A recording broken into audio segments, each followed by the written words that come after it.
we think the CDRC and the SDRC approach is good because you are able to achieve a considerable amount of success, and there's a right mix of protection provided by the standstill. You have to go on a consensus basis, and there are clear rules in place for CDRC and SDRS. The preferred route is Section 366 plus CDRC. When you decide on which option is best for you, you need to understand the characteristics of each of these options. Consider the scope of the various options that are available. Under CDRC, you will have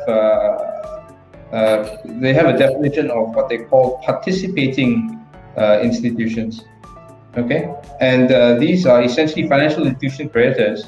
But if you do not fall within this category, CDRC does not exclude. You can, if you want, you can participate along with the process, and as long as you fall within the same class of creditor as well. You must get the creditors voting in the same class where their rights are similar as against the company. For example, you could have secured creditors. As far as unsecured creditors are concerned, this is important.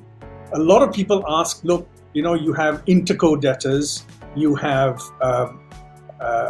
subsidiary companies, you have those sort of companies with a relationship with the borrower.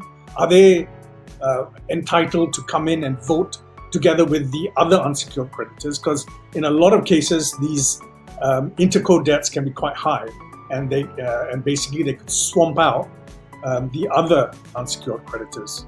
So, and the answer to that is the rights are the same, so they're entitled to come in and vote in the same class. The question about CDRC helping out is, what it does is, once you're admitted into CDRC, there is an informal standstill with the financial institutions. And this is very, very important. The financial institutions, I mean, you can't blame them. They've already made out so many loans. They've all gone bad.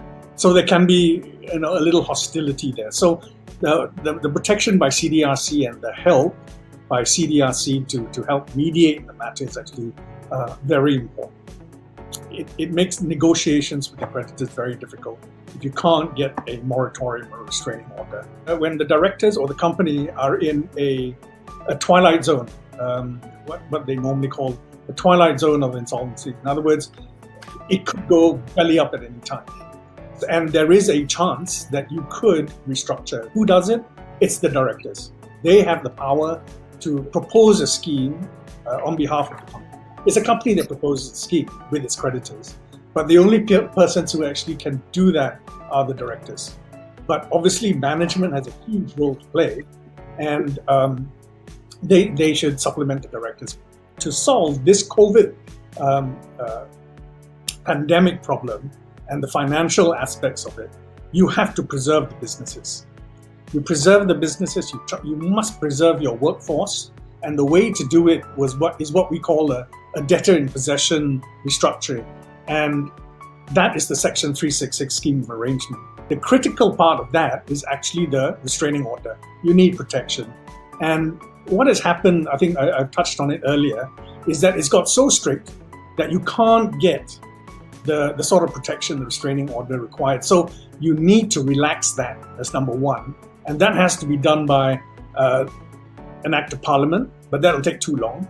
So really regulations are the answer to that. Number two, you do need interim financing, and that financing has to be given priority in case the company fails, because no one's going to lend you any money unless, of course, they have priority in the event of failure. And thirdly, the directors who are actually carrying on trading while trying to restructure must be given relief from insolvent trading.